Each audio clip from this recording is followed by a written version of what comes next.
Hi, welcome to Infodumpies. My name's Brianne. I'm autistic, I have ADHD, my pronouns are she, her, and someone once told me that weed affects your memory, but yeah, I'll be damned if I can remember who told me that. Hi, I'm Violet. I have ADHD. My pronouns are she, her. And without looking, can you recall if Infodumpies is one word or two? Brianne? I'm sure you probably remember. Well, yeah, I dumped it. It's one word. Yeah, exactly. And it was always one word, and we didn't change it. Today, I want to talk about something that you've probably heard of by another name, but I'm going to refer to it here by the technical term, which is a false memory. Mandela Effect. Yeah, the Mandela Effect. That's how it's more commonly known. A false memory, or Mandela Effect, is a distorted recollection of an event, or in some cases, recollection of an event that never actually happened. False memories are what we would call an error of commission, because you are committing to a detail, a fact, or an event that is, in your mind, something that you recall very vividly, but never actually happened and does not correspond to any prior events. Even when the people are highly confident that they are remembering the truth of the original situation, experimental evidence shows that people can be wrong and have false memories. And I'm going to talk about some ways that that is done to people and can be done to people in experimental settings and happens to people in daily life. And I'm also going to talk about some interesting research I found about how autistic people specifically interact with false memories and their ability to essentially resist them. Oh, wow. So kind of like, so you're going to go over some of the reasons. So there's one, can I say one Mandela effect that I watched something about the reason it happened? That you're probably, I don't want to step on your toes, but the Berenstain versus Berenstein Bears. That's one of the classic examples. That and obviously Nelson Mandela. So yeah. I have actually a little quiz section later on for you. Oh, and fun. Yeah. I love a quiz. I have a whole bunch of different false memory Mandela effects that I've looked up, examples of this, and I'm going to quiz you to see what you can remember correctly. Oh, I love quizzes. Yeah. So, I'm not a nerd. I know. I love quizzes too. They're fun. I'm a game design nerd. I just like making a game out of stuff. So I like doing good at school. I love you, and I love when you like doing good at school. And if I can make this fun for you, I'm tickled. That's the word. I was looking for the tickled, not pickled. You're pickled? I just like pickles also. You do. She does. She loves pickles. I'm pickled pink.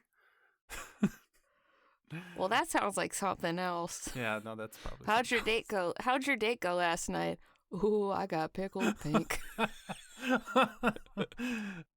A false memory happens because memory is reconstructive.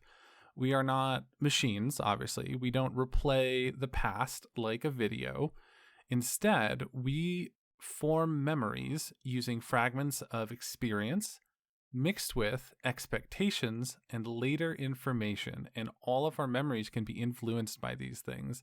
As I'm going to explain, this can go wrong in a number of ways, resulting in a variety of different instances where one can remember something that didn't happen or remember something incorrectly. Now, you may be thinking to yourself, hey, this sounds a lot like gaslighting. I'm not really going to talk a lot about gaslighting because it's different. Yeah, it's a pretty traumatic concept. And yes, gaslighting can result in people forming false memories, but none of the research that I found is deliberately gaslighting people. What I want to talk about is not basically traumatizing or abusing people into remembering something incorrectly, but different, more interesting ways that someone can misremember something, and it's not even necessarily deliberate. So the first of these that I want to talk about is something called presuppositions. And presuppositions are something that occurs when a question assumes that something has already happened, even if it did not. People will often accept the assumption built into the presupposition and unknowingly add it to their memory. If I were to tell you, what shade of blue was that wallet? That presupposes the wallet was blue. Exactly. Yeah. If the wallet was not blue and I asked you what shade of blue was the wallet and you said teal and it was brown, I have implanted essentially an assumption that it was blue. I'm just asking you what shade of blue it was. There was an experiment done where participants were asked to watch a video of a minor car accident. One group was asked, how fast were the cars going when they smashed into each other? And then another group was asked, how fast were the cars going when they hit each other? Interestingly enough, the participants who were told smashed gave higher speed estimates. And then a week after, absolutely. A week after the test, when they were asked if they remember broken glass flying everywhere, they falsely remembered, yes, they do remember that. It was a high-speed collision in their mind that involved windshields breaking. Interesting. The strong wording here is encouraging imagining. It's encouraging imaginary damage that did not actually occur. So you're presupposing, they smashed into each other, so it must have been forceful enough to be described as a smash, right? Not a fender bender in a parking lot. There's another one where participants were asked to look at a photo of a car with no broken headlight. And then after the photo is removed, they're asked, did you see the broken headlight? And many would answer yes and recall vivid details about the broken headlight that they definitely saw. Because I think I'm already picking up on how autistic people have, in D&D terms, a resistance to this. Yeah. And it's funny because I did all the research on this false memory stuff after starting off with wanting to do an episode on Mandela Effect. And Mandela Effect is basically a sort of a misnomer for a false memory. The correct technical term for what is going on is a false memory, right? In terms of psychology. Yeah. Yeah, but I also think Mandela Effect refers to a collective cultural false memory where a big subset of people of a culture are misremembering something. Does that make sense? At least to me. Absolutely. When you talk about false memory versus Mandela Effect, to me, I think Mandela Effect is, hey, there's a large swath of this general culture who has misremembered this thing. The Mandela Effect is a specific term for a specific type of false memory. Yeah. It's the last one that I'm going to talk about in the list here. But yeah, no, you're totally right, though. There was another example of presupposition where a child sees a man with no hat. The interviewer asks, what color was the man's hat? The child gives a color and later insists the man wore a hat. In that situation, a child trusting an adult to not give them something leading, right, that would lead them to something false. The next one that I have is the misinformation effect. The misinformation effect occurs when false information is presented after an event becomes mixed with the original memory. So this one had a little bit of a hard time understanding at first. There was one study I saw about the misinformation effect where participants were asked to watch a video of a car stopping at a stop sign.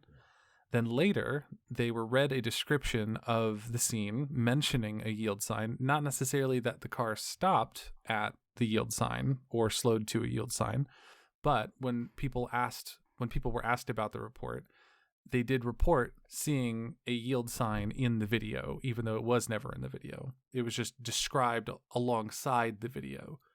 So it's you're staging two things next to each other. Another example of this was participants were shown a picture of a man holding a wrench. Later, they are simply told that the man was holding a gun, even though they all saw the picture and they saw he was holding a wrench. Just being told later that he was holding a gun, they said, yep, he was holding a gun. And they committed that. Yeah. This makes so much sense as to why so much of the population is easily manipulated by journalistic propaganda. This is an effect where verbal information is taken as more factual in some cases than visual memory. Interesting. People will be told something in a very convincing way. It's like that adage, if you tell the lie convincingly enough, people will believe anything. You know what I'm talking about? I guess. Yeah, it's like the whole car salesman thing. Yeah. Yeah. If you can sell the lie well enough, people will go, yeah, absolutely. That happened. That's kind of the core of how a lot of misinformation works in certain political campaigns, you may be aware. Yeah. And then also there's a memory effect where if you send me a reel on Instagram and the person in the reel had big boobies, how it makes me forget what color the wall is. No, yeah, exactly. Yeah. Exactly. That's certainly a type of misinformation or a false memory that It was called a false memory. Ain't nothing false about them memories. Nah, they're real. There's another example of the misinformation effect called memory conformity.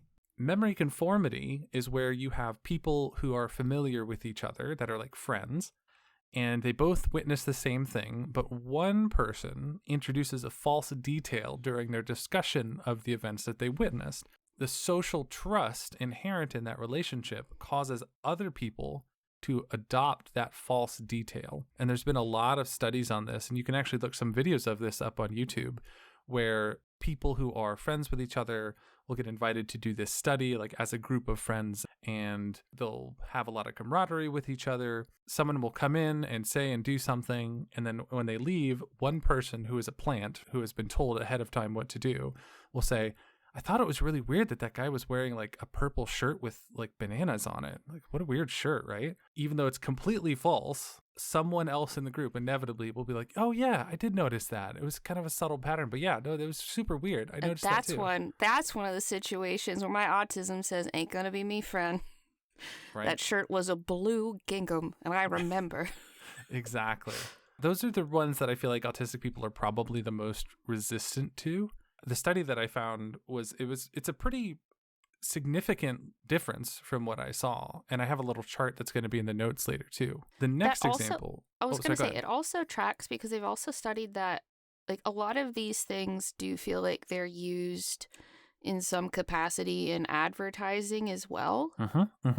And there is another pretty cool study looking at how advertising just generally doesn't land as easily or as well with autistic people, because we're more concerned. I don't care if there's, I don't care what your claims are on this product. I'm going to compare and contrast. I don't care what it looks like. I don't care. Like, I'm going to check to see if the thing you're telling me is true. Exactly. Like, I'm going to research these things. So advertising doesn't work on us as much. And I think it's related. Yeah, 100%. Absolutely. Commercials are a type of propaganda. They're trying to misinform you about how great their product is, straight up. Yep.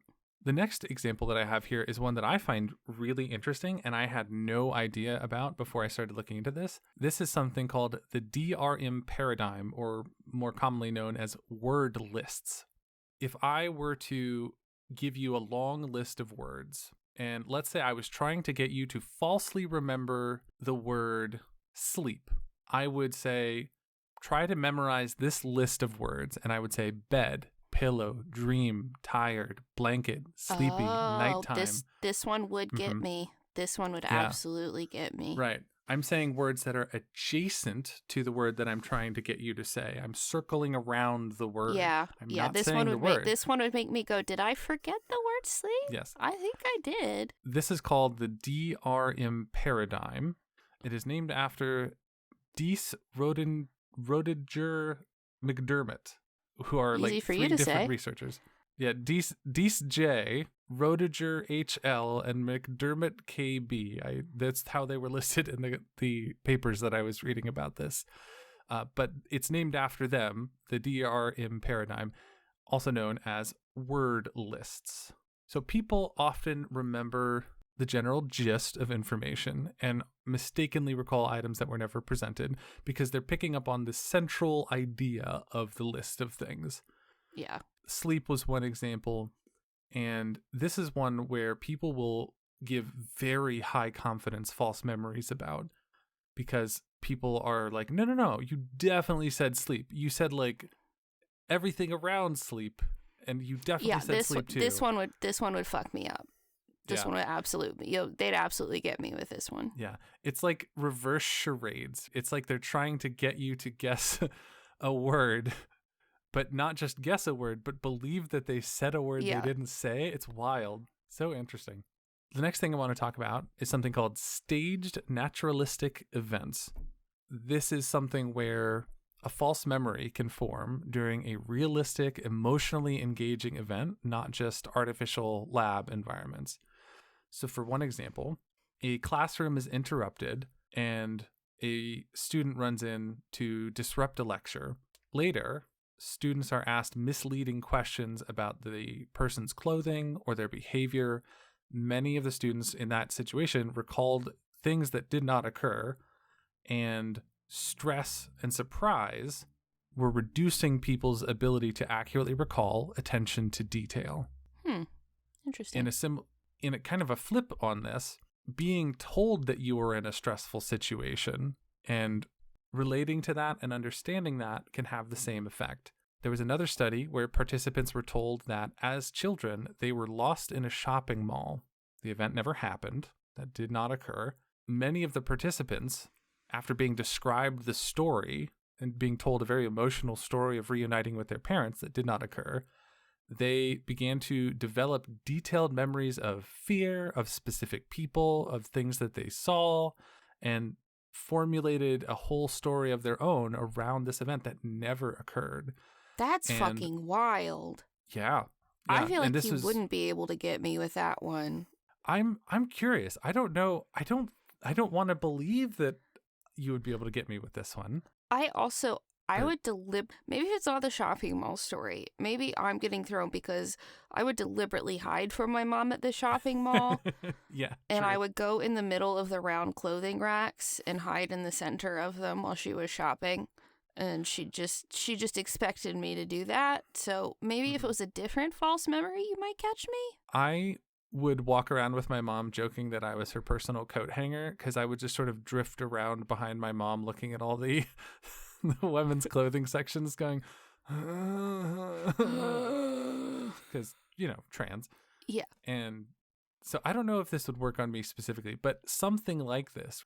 This is something that's actually kind of controversial because a lot of courtrooms and lawyers will claim something called the false memory effect as like a psychological disorder, right? Which is not a thing that happens, and it's a really false paradigm. I was hoping you would bring this up. It's a really false notion that people use to say that survivors must be mistaken. Right. I think it is a really, really dangerous thing to try and say that someone who is claiming that something bad happened to them are being misinformed or have developed some sort of false memory, because that's just it's such a slippery slope to get into, and you cannot start having a mature conversation about that on bad faith. You can't assume that. Yeah, you also can't just assume that. And exactly. More often than not, if the person is a woman or not white, they're more likely to be. Yeah, absolutely. So if you ever hear something referring to false memory syndrome or something like that, not a thing. It's not a thing. It's not a thing. This is a psychological phenomenon. This is not a legal defense or a psychological disorder that someone can have. Yeah, it's not a thing that people just start having in a vacuum. It is, psychologists doing their fucked up tests telling people they got lost in the mall. It doesn't just happen to a person. Whose first thought is, I'm going to implant a false memory of trauma in their head? Like, what? Right. It doesn't make any sense. This is not something that someone can do accidentally. I really would be shocked if that happened accidentally at any point. There was another example of this effect, though, another study where participants saw photos of themselves as children, and this one would fuck me up, that were doctored, edited photographs of themselves in a situation they were never in, and they were shown photos of that to themselves and asked later on, what do you recall about this event? Oh. And yeah. So this, I think, is especially important to note in the age of AI bullshit. Be wary, right? Nobody wants to believe they would fall prey to any of these. And yet the studies are there. People, by and large, do succumb to these, which is so interesting to me. The last one that I have before we get into the Mandela effect is relational processing and gist-based memory. And I have to enunciate that so I don't accidentally say jizz-based memory. Jizz-based memory? I got some of those. Yeah, same. So relational processing and gist-based memory are when people are focusing on meaning and relationships, they are more likely to form false memories than when focusing on the actual specific details of what happened. Kind of like when we were talking about word lists, participants are told to focus on the overall theme of a list and then they later recall more theme-related words that were never shown. So similar to how they were trying to get someone to guess a specific word that they never said, this is like the opposite of that in a way, where they're saying a bunch of words that they never said also, in addition to the one that they were trying to get them to say. Whoa. They were saying sleep and all these other things, and these participants are saying pajama, and that was never even part of it either. But that's something that they generated because relationally, gist-wise with sleep. Jizz-wise, exactly. There is another study that was done on this where participants were given a list of fruits and asked to try and memorize it. Later, they were called grape, specifically, was a really common one among apple, banana, orange, right? They were told apple, banana, orange, grapefruit, kiwi, kumquat, persimmon, and a lot of them would add in grape for whatever reason, even though it was never there. Just because grape is a really common fruit, and it is relationally in the same kind of grocery fruit you might imagine. Aging is something that can also contribute to this one a lot as well. Obviously, people who are older tend to remember the gist of events well, but they don't remember the specific details as well. So gist-based false memories are really common with older people, specifically because something called verbatim memory, which is very specific memory, declines as you get older. It's just a natural part of the aging process. And now we get into the one that you are familiar with, the Mandela Effect. The Mandela Effect refers to large groups of people sharing the same incorrect memory, usually about cultural information. Hey, my definition I pulled out of my ass was pretty close. Really close, actually. And one thing I want to mention is if you try to look up who it was that coined the term Mandela Effect, there is a lot of people saying that this one lady, I forget her name, but she's a paranormal researcher who has apparently just kind of claimed that she came up with it, ironically in a sort of... Paranormal researcher? Yeah.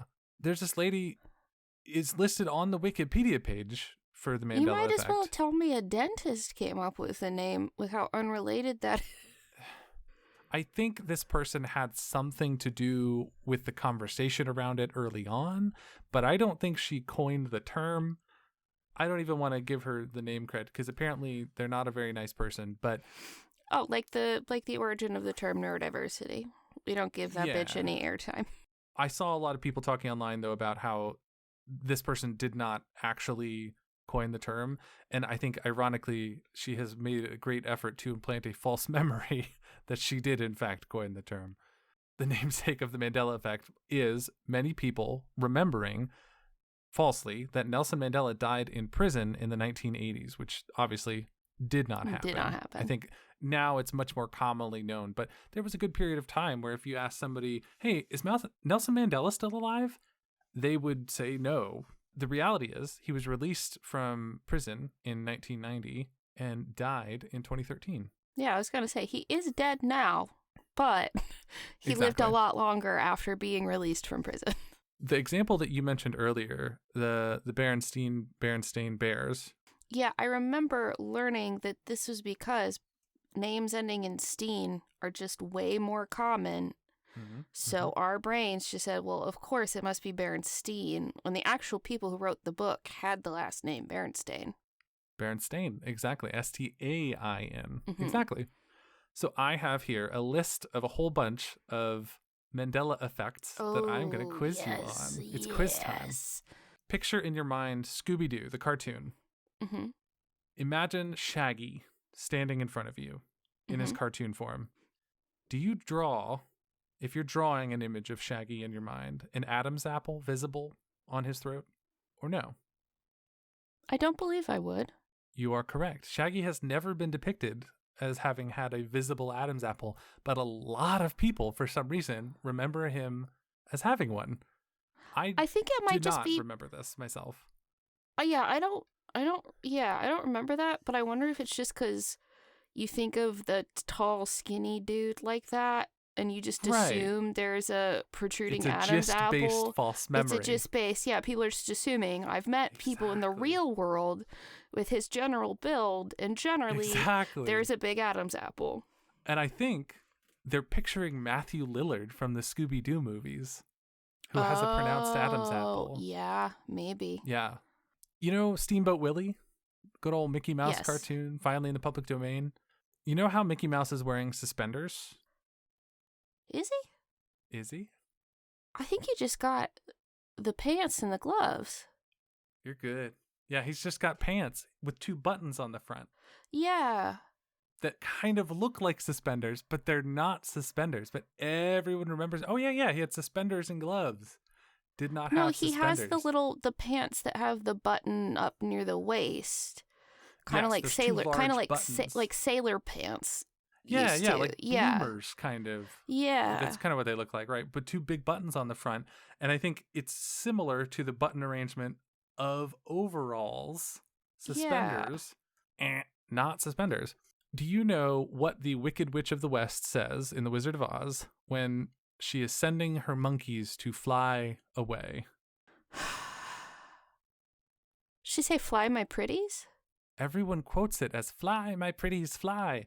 She does not say that. She says, "Fly, fly, fly." She never says "my pretties" at all. Yeah, I think I also just remember that from other people referencing it. Right? I think that's how this happens. It's like mimetic. Yeah, because I've only watched the original Wizard of Oz a couple times, but I've heard people reference it more times than I can count. So it is mimetic, really. The cereal, Captain Crunch. Is it Captain or cap apostrophe in? It's cap apostrophe in. You're correct. I'm very impressed so far. It's Captain. You're completely above board. You haven't gotten any of these wrong so far. I'm very impressed. I did the Wicked Witch one. Oh, that's true. Yeah, I got the Wicked. I just got the Wicked Witch one. You're one down. Here's one that I really expect you to get. What color is Snoopy's tail? Snoopy's tail is white. It's white with a black spot near the base. Oh. I don't remember. It's both. Most people remember his tail as solid black, but in reality, he is drawn typically with a white tail, but with a splotch of black near the base of his tail. I'll give you that one because you remember you didn't fall for the common one, which says that his tail is black. What color is Tony the Tiger's nose? Oh God, remember this accursed tiger. This one fucked me up. I got this wrong. Is it white? No. I'll give you one more guess. Orange? His nose is blue. I'm sorry, what? Tony the Tiger has a blue nose. I'm sorry, what? But tigers aren't that color. Mm-hmm. You understand? Tony the Tiger has a blue nose. I think we all... I'm about to. I think we all get a pass on that one because tiger, it's goddamn fucking royal blue. Why? I looked it up and my heart leapt out of my chest and I said, a time traveler has changed the past. I am going to lose my shit. And it is, I'm like seeing several him across history. They all got a blue nose. Wow, that blew my mind. I think we misremember. I think we all misremember because tigers don't come in blue. Tigers don't typically come in blue. Yeah. That I'm aware of. And it's not even like a shading thing where they used a blue for like shading or highlight. It's not that. It's not that they used a blue to highlight a black nose. It's just blue. It's just blue. Look, if you're listening, pull over your car on the highway. No, don't do right that. now. Stop. Text while driving. Don't. I'm just kidding. When you get a chance, look this up. If you don't believe me, just search Tony the Tiger on like DuckDuckGo or something. That's His fucked nose is freaking blue. It's fucked up. Yeah, it's fucked up. Hey, you remember that 1990s movie where Sinbad was a genie? He was not. No, he was. Just kidding. You are correct. Yeah, he was not. What was it called? The one that we're thinking of? Where there's a famous person that played a genie? Kazam. Say again? Kazam. You are... Oh, wow. Yeah. I remembered it as Shazam. No, it's Kazam. Remember it as... Yeah. It's Kazam and it's Shaq. It's Shaq. Yes. Yeah. Wow. I'm proud of you. Yeah. All right. So you're down 2 only so far, which is really impressive. So most people remember a movie called Shazam, starring Sinbad as a genie, which seems weird. I remember Shaquille O'Neal, but I remembered it as Shazam, not Kazam. So here's another fun one. Remember the Oops, I Did It Again music video? Yes. Is she wearing a microphone headset in that video? The little microphone that goes up near your mouth? Is that your final answer? Yeah, I believe so. I don't believe she is. Wow. I really, truly believe that autistic people are less susceptible to these because you're absolutely absolutely correct. I recorded that and watched it on repeat so I could learn the dance as a kid. Oh, that explains a lot too. Yeah. It was a toss-up for me. I don't think I watched the music video much when I was younger. And I also think people are so confused on that one because she so often has the headset when we're used to seeing her that they just insert a headset on Britney Spears and everything. Exactly. Her live performances very, very commonly was wearing one of those. So yeah, that makes sense. You know the very popular brand of peanut butter that starts with a J? Jif. Thank you. It's Jif. A lot of people apparently remember it as Jif-E. Like Jiffy Lube? Or like Jiffy Pop. I don't know where they're getting that. Yeah, Jiffy Pop. It's just Jif, y'all. Yeah. It's just Jif. You know the cartoon Looney Tunes? Yes. Spell tunes in Looney Tunes. Oh, you're trying to get me. You're trying to get me. Tunes. Oh, you got it. I'm so proud of you. Thank you.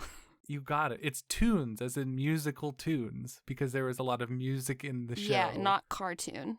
So many people, myself included at one point, I think several years ago I got corrected on this, thought it was Looney Tunes, Toons. Of course, we have the Berenstain Bears, skipping that one because we already know. Did you read the Curious George books when you were younger? A little bit. Yeah. Do you remember what Curious George looks like? I think I have a pretty good idea. Yeah. You know what kind of animal he is? Yeah, he is a chimp. Got it. Does Curious George have a tail? Well, if I've said he's a chimp, that would preclude a tail, would it not? You are so smart. I love you. Chimps don't have tails. Chimps don't have tails. Curious George does not have a tail. Yeah, no, he's a chimp, so by definition, he would not have a tail. So many people think he's a monkey. He is not a monkey. He is a chimpanzee. Okay, this makes me so mad. Okay, so I've been rewatching Charmed, and there's an episode where some doctor injects 3 chimps with the Charmed one's blood, and the chimps get powers. The episode is called Astral Monkey, and they call them monkey. They call them monkeys 100% of the time. And as a child, when I watched this episode, I got really angry about it. Because they're not monkeys. And rewatching it as an adult, I'm like, oh, baby Brianne, you were right. That is annoying. Yeah. It's annoying, yeah. But yeah, if there's one thing you can take home from this, listeners, chimps don't have tails. If it doesn't have a tail, it's almost certainly a chimp. Well, not almost certainly a chimp. It might have a little stubby monkey tail. If it doesn't have a tail, it is an ape. Oh, thank you. You're correct. My bad. So you have others. You have like orangutans, bonobos. Thank you. Yeah, apes, no tails. Prehensile tail is what makes monkey. All of those are primates. Thank you. You're so smart. I love you. I love you. I'm full of a lot of stuff that doesn't help me in my day-to-day life, but it's good for quizzes like these. Well, I'm so proud of you. You're 2 down, I believe, so far, if I recall correctly.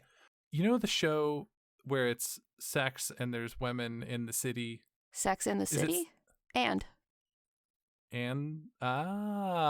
You already picked up on what it is. Most people remember it as Sex in the City, apparently. No. I remember it as Sex and the City. The city's one of the characters. I always remembered it as Sex and the City. So you got that one. You know the spray that makes stuff smell good, but it has lots of chemicals? Febreze. How many E's are in Febreze? 3? You are correct. I am so proud of you. Thank you. I misremember it constantly as Febreze. There's only one E in the middle.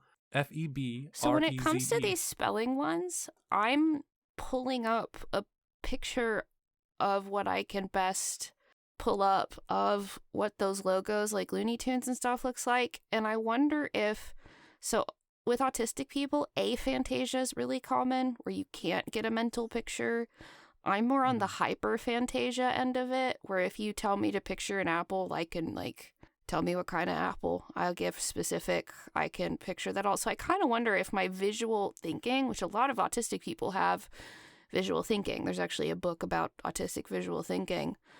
I feel like that's helping me out here on a lot of these. Yeah. For me, I got this one wrong because I don't remember what the Febreze logo looks like. I don't remember how to spell it. I never paid attention deliberately, and I would have to understand how to spell it. If I were good at writing out fonts, I could probably write you out the font. I believe it. What my brain did is it went, I know how to spell breeze. I can spell and cut Febreze. straight to it, yeah. Exactly, which is incorrect. If you were an Oscar Mayer wiener, how would you spell Mayer? Mayer. God damn it, you're unflappable. I'm trying to get you with these and you're not getting got. I'm so proud of you. Wow. Yeah, you're still 2 down and up everything else. The shoe brand with really weird shapes that old people love to wear, Skechers. Is there a T in Skechers? No, absolutely not. There is not a T in Skechers. I'm so proud of you. It's not just an old people thing. In the 90s, I was all about my Skechers. Oh, yeah, that's true. Oh, I had platform sneakers. I had platform Skechers sneakers I loved. Oh. They were like a faux suede. Let me be clear. Yeah. Nowadays, I feel like they kind of cater to the older crowd, but back in the day, they were the shit. Next one I have for you is Fruit Loops. How do you spell fruit in Fruit Loops? Oh, this one might fuck me up. Trust your heart. In your heart, you know it to be true what the answer is. Froot? I love you. You're brilliant. Yes, it's Froot. Okay. I was wondering, so understanding the bias thing was making me second guess myself. So my heart said OOT, and it's like, or are you just remembering OOT because Loops has 2 O's and you think it's, and then I was like, but from an advertising standpoint, having them both have 2 O's is nice. So maybe I am right. So that's the process I just had to go through. I'm second guessing myself because I've been made aware of the biases. Right. Here's the even wilder one about this particular Mandela effect. When you look this up, what is it, right? What the spelling is. Obviously, you come across the answer, well, it's Fruit Loops, Froot. And then you hear a bunch of people online lying and saying that, oh, yeah, it used to be Fruit back in the 60s, and then they got sued because it doesn't actually have fruit in it. And then they had to change the name. Oh, so they have a whole fabricated story. It is bullshit. I found the first ever advertisement for Fruit Loops. Oh, do you know what the slogan is? What? The slogan is Ootfrey Oopsley. That's toucan talk for a new cereal grown-ups call Fruit Loops. Oh, yeah. Yeah. It's a really cute advertisement, by the way. I'll have to show you the picture later. But it's got the original Toucan Sam, which is, I think, personally superior to modern Toucan Sam. And I would love to see them on a modern cereal box. But yeah, originally, the O's were fruits, an orange and a lemon. Oh, that's cute. Yeah, it makes sense. So here's a weird one. Think of Henry VIII, the big boy, right? Mm-hmm. Do you ever recall a portrait of Henry VIII where he is holding a turkey leg? No. I don't. A lot of people apparently do. What? And I don't know where they're getting that. Yeah. Apparently, a lot of people remember a very specific portrait of Henry VIII where he is posing, where he's supposedly holding a turkey leg. He's not. It doesn't exist. So Wild. I don't know where they're getting that. Yeah, no. Here's the next one. The Monopoly Man. What is he wearing? Specifically, accessories are what I'm looking for. He's got a cane. Uh-huh. Yes, and? A monocle? Do you think he has a monocle? Well, now I'm second guessing it because you asked me it like that. You asked me like that and I don't know. You asked me that like that and I don't know. This is the question. Does he have a monocle? Well, I was going to say yes. That was my original answer. He doesn't, does he? He does not have a monocle. Interesting. He has a top hat and a cane, no monocle. Whoa. Yeah. I know. This one fucks me up because you think of the stereotypical aristocrat and of the time, right? And it's some dude in a tux and spats and a big stovepipe hat and a monocle with a big mustache. No, he's not. He does not have a monocle. That one messed me up too when I first heard of it. So that you got 3 strikes. I got 3 strikes, but I'm doing pretty good, I think. Yeah, I think so. What color is Pikachu's tail? Brown. There's 2 acceptable answers here because it's been depicted 2 different ways. It's got the brown. It's brown at the end. Which end? The tip. The end of it? Yeah. Not the base? Yeah. I'm sorry, that's incorrect. What? His tail is either entirely yellow or brown just at the base of his tail. Go ahead and look it up. It is the base, and I remembered it wrong. Yeah.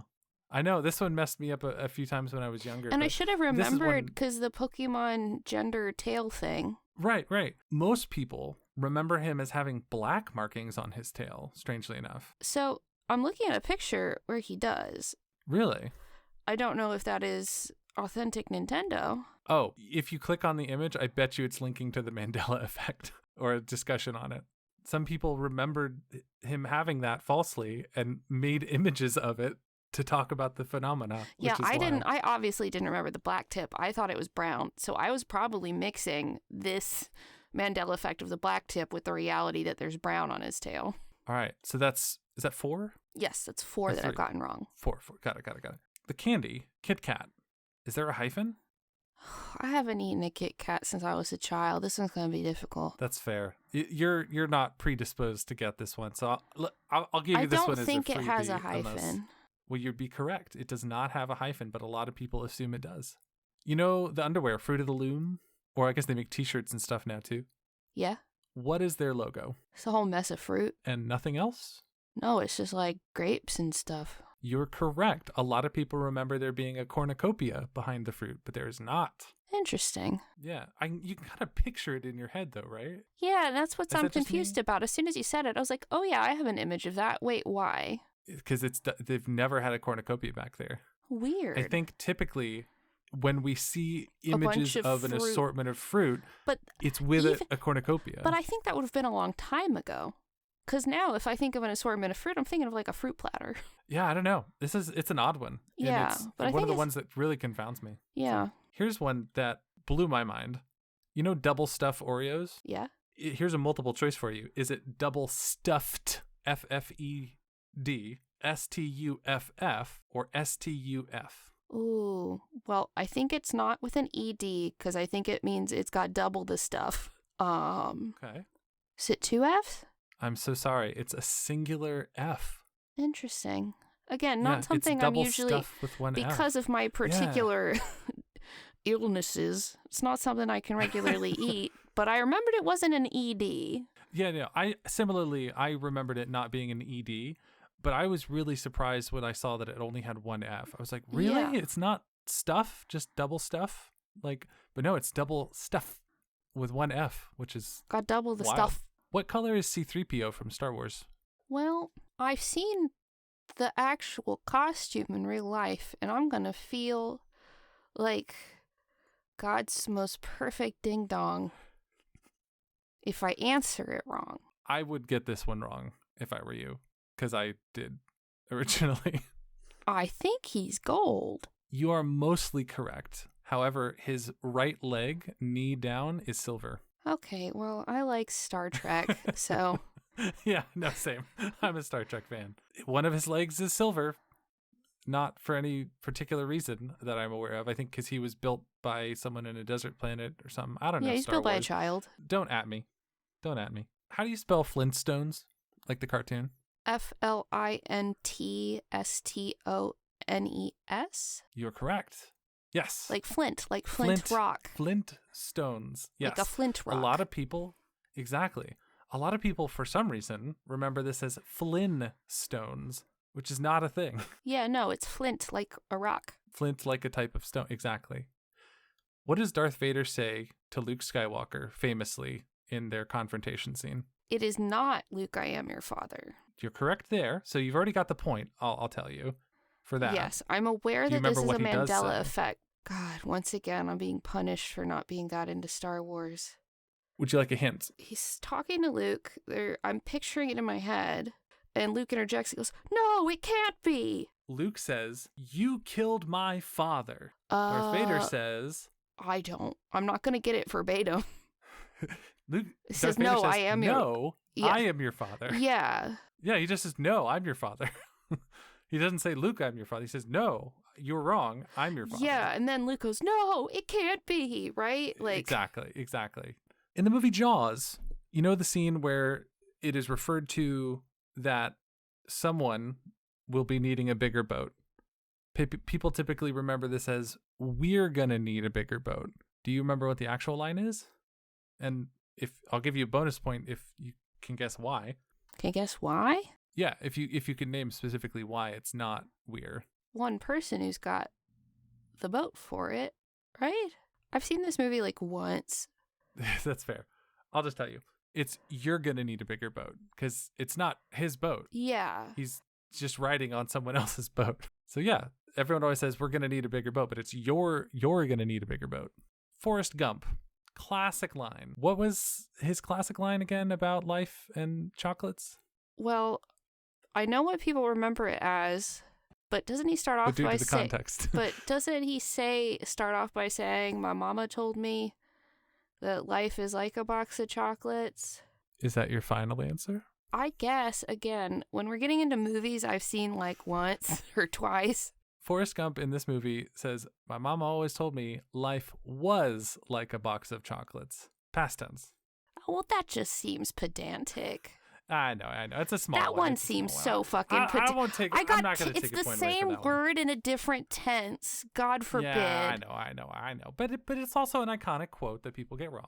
What does Gandalf say to the hobbits when the Balrog attacks in Lord of the Rings?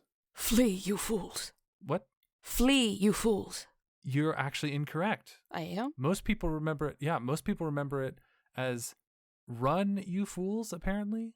But it's fly, you fools. Oh, fly. I got closer. Hey. You got close. I got closer. You know what? I'll give you the point. I was one sound off. I'll give you the point for that one, honestly. And also, it's bad because they can't fly. Yeah, honestly. Checkmate. Yeah. I'll give you the point for that one. You win. What is the correct line from Snow White regarding a mirror on the wall? Something I don't on fucking know. I like Who's TV shows more than movies. Yeah, that's fair. Isn't she saying, mirror, mirror on the wall, tell me who's the fairest of them all? Actually, that is incorrect. I imagine, because I haven't watched the movie since 1995. That's okay. I'm sorry. The movie ones are pissing me off because I don't really watch movies that often. That's totally fair. What she actually says is magic mirror on the wall. Oh. Who's the fairest of them all? Yeah. She doesn't say mirror, mirror. I don't know why we remember it that way, though. This one is another one. I won't even quiz you on this one because this one is a very, very minor one. You know the Mr. Rogers theme song? Mm-hmm. It's beautiful day in the neighborhood. It's a beautiful day in this neighborhood, is what he says. It's a beautiful day in this neighborhood. Apparently. It's not it's this neighborhood only. Only that one. Here's one that you will probably get. What is the phrase that Kirk iconically says to Scotty when he wants to go back to the ship? Well, he usually says how many he wants to beam up. He doesn't say beam me up, Scotty. He'll say two to beam up. Okay. I'll count that. Yeah, that's correct. He never once in the series said the phrase, beam me up, Scotty. Yeah, no, he doesn't say that. He frequently says, Scotty, two to beam up. Yeah, right. Exactly. I think the closest he ever got from the research that I saw was something along the lines of, Scotty, I need you to beam me up, please, or something. something that dances around the concept of it. So in a lot of Star Trek groups, there is actually a meme that kind of gets banned of some graffiti someone wrote in a bathroom stall that says, Scotty, don't beam me up, I'm taking a shit, and the line goes all the way up. So if you're ever in a Star Trek group, don't share that meme. They've seen it and there might be a rule against it. Oh, wow, that's funny. That's good. Here's one that got me. You know Silence of the Lambs? Mm-hmm. I know it's another movie one. What does Hannibal Lecter say to Clarice, iconically, that everyone recalls? I mean, okay, so this is actually one where I've read the books. Gotcha. There's an iconic line from the movie that everyone quotes from Hannibal Lecter when they're trying to imitate Hannibal Lecter. Oh, just people imitate him by saying hello, Clarice. But doesn't he just say hello, Miss Starling? Doesn't he actually say her full name? He just says good morning. Oh. Good morning. Good morning. That's it. I thought you were have going the same to impact, do I ate a census taker once. I ate his liver. With fava beans and a nice Chianti. Yeah. Does Mickey Mouse have a tail? I don't think he does. I don't believe sure so. about I that? don't believe so. He does have a tail and has always had a tail. Really? He always has had a tail. He has a black, wiry mouse tail. Oh, that's fucked up. Yeah, no, I don't like it. He shouldn't have a tail, but he does. I don't like that.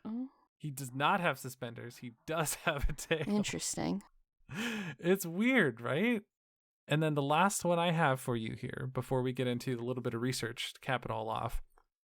You remember the movie Field of Dreams, where they say, if you build it, they will come. That's not the line, apparently. It's actually, if you build it, he will come, which is... Wow, he really likes baseball. Yeah, I was going to say, it's kind of more suggestive. Yeah. If you build it, he will come. He will come. He loves baseball so much. And also, it's not even said during the main portion of the movie. It's said by like an ethereal voice during the intro. I Which imagine, is just weird. Yeah, I imagine that would stick with people though, because if it's in the intro and you just hear, if you build it, he'll jizz his pants, I would remember. After doing all of this research, I was really curious to see how susceptible autistic people would be to this versus an autistic person, because I fell prey to quite a few of these. Brianne, I think my memory is terrible today, but I think 4. I mean, if we get into the movie ones where it's a movie I haven't really seen much or in a long time, I did fuck up a lot of them. Some of those you just wouldn't have known either way. Okay. You got. I feel like you did great, honestly. So there's a website called the Proceedings of the National Academy of Sciences, or PNAS. And it is pnas.org. Do they have merch? God, I hope they do, honestly. But this is a website where there's like science papers posted, like, and it's all serious and stuff. PNAS. And it's called PNAS. So yeah, this is a paper from the year 2000. So the verbiage is a little when it comes to people that are autistic, I will say. But this was a study not with a large group of autistic people, but the results were pretty interesting. Individuals with autism spectrum disorder, as they say in the paper, have quote-unquote impaired ability to use context, which may manifest as alterations of relatedness within the semantic network. To test context use in this population, we examined the influence of context on memory by using false memory tests. In the false memory task, lists of words were presented to high-functioning quote-unquote subjects with ASD and match controls. Each list consists of words highly related to an index word not on the list. So this is the word list, one that we're doing. Subjects are given a recognition test. Positive responses to the index word, so saying they remember the index word that was not present, represents a false memory. In the study, we found that individuals with ASD are able to discriminate false memory items from true items significantly better than our control subjects.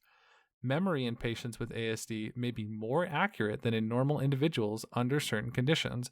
These results also suggest that semantic representations comprise a less distributed network in high-functioning adults with ASD. So associative recollection is less prevalent in people that are autistic. It's less valued, I guess, is what they're saying. I don't know if that's necessarily... Yeah, I don't think that's necessarily true, especially those of us who also have ADHD, where lateral thinking is one of the benefits.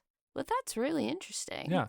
They also say, furthermore, these results may be related to the unusually high memory capacities found in some individuals with ASD. Yeah, it's from 2000, so there's some... Yeah, no, the language is atrocious. The language makes me quite angry. And that's just interesting, because I always felt like other people are very bad at remembering things. Yeah, no, honestly. And I genuinely, like, knowing you and dating you and being your partner, you have such an impeccable memory to me. It baffles me sometimes. Like, it really seems like you have such an incredible ability to recollect things with such accuracy. It is hard for me to understand how you are perceiving things to be able to recollect things that accurately. And when I'm recalling memory, something they asked about in my autism assessment was, when you are recalling things, do you picture like a little file folder in your brain to pull memories out? And I was like, not a file folder, but it's a computer desktop. And she was like, it's a computer desktop? And I was like, don't other people? And just the look on her face was like, sweetie, no. And I went, oh, how does everyone else remember things? And my assessor was autistic, and she was just like, apparently, for most people, they just go try to remember the 7th grade, and then they try to remember the 7th grade. They don't say, I started a new school in the 7th grade on January 6th of 2002. It was a rainy day. This was the uniform stuff I was wearing. In Miss Juvenau's English class, I sat behind a boy named James. If I were a memory for me, I think is something so inherently different than it is for you. And not to say that like there's anything wrong with you. I think just the way you form memories is very different from me, because for me, if I try to think of the 7th grade, it's like a fog. I just don't, it's like I'm just drawing a blank. I just don't remember what happened in 7th grade. I remember some band stuff and learning saxophone. And I don't have like an eidetic memory for everything that happened to me in the 7th grade by any means. God, is it Mary Lou Henner who has like impeccable biographical memory? Like you could ask her. I'll have to go look her up. There's someone who has like the most ridiculous biographical memory. Weirdly, she was on an episode of Mabim Bam where they were like, what were you doing on June 8th, 1984? And she goes, okay, so I was married to this guy at this time, and I was doing this, and I was in this play, and it's like, oh, damn. ADHD also just makes that even a little more fucked up for me, because there's some things I remember impeccably. And then there are some points in time where, like, I don't remember it all. Or autistic burnout, my early 20s, it's all very foggy. I think it's also related, like memory things. Autistic people are more likely to develop PTSD than non-autistic people. And I think the very fact that we can't filter out things like sensory information, like I don't get to filter any of that, all of it comes in, I think not only helps us remember things we want to remember better because we have all these other sensory anchors to that moment in time, but also helps us remember things we don't necessarily want to remember that vividly. So it is a double-edged sword, for sure. Yeah, absolutely. Well, I just remembered that it's push day, and you're gonna spot me while I was gonna bench press. Hell yeah! So shall we convene? We shall. I'll see you in the weight room, honey. If you can remember.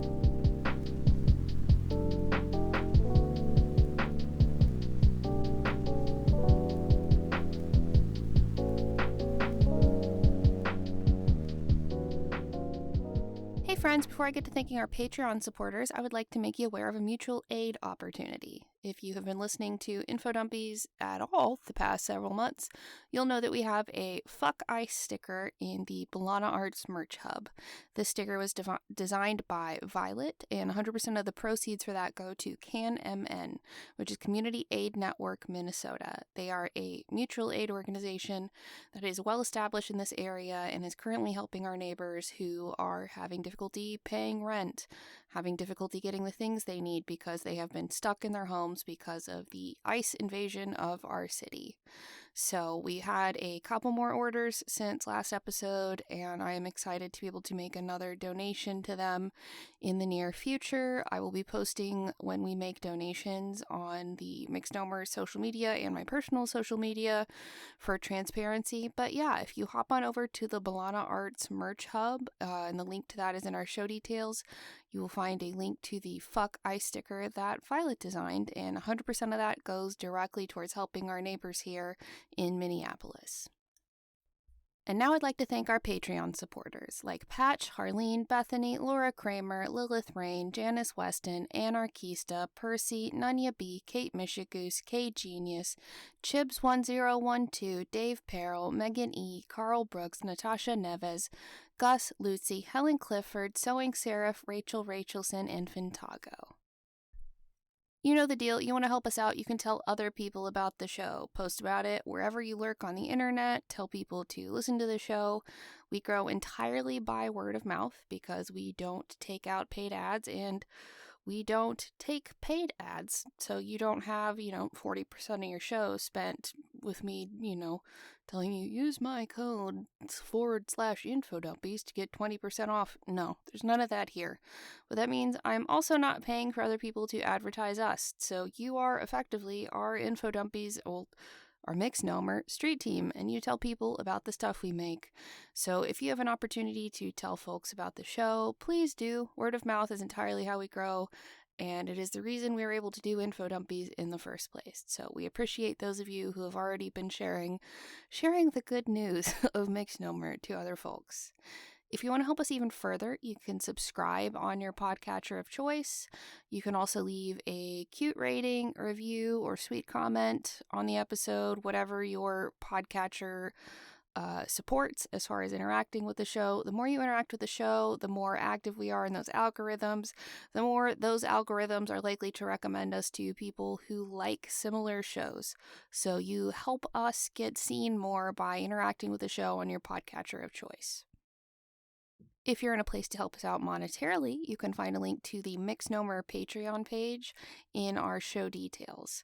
That's for everything Misnomer has done, is doing, and is going to be doing in the future.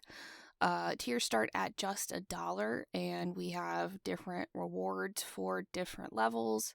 We're going to have a new show coming out in a few months. I don't want to give an ETA yet, but that will have notes from a conlang I'm writing for that show as part of the Patreon rewards. There's music from today's lucky winner. There's the Infodumpies music. There's all of our notes from every Infodumpies episode we do.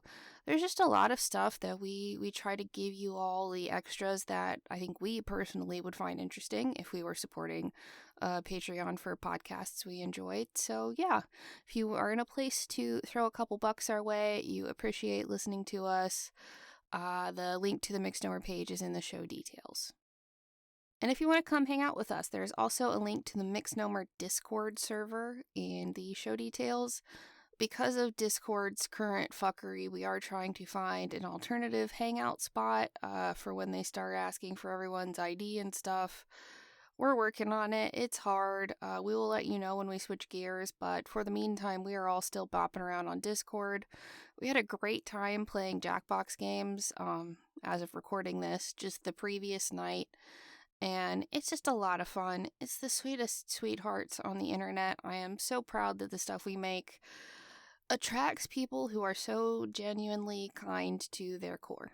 I'm very proud of that. It's one of the proudest parts of doing these podcasts in the first place is the absolute sweethearts they attract. It makes me really happy. But anyway, that's all I've got for you, my friends. Until next time, clever sign off.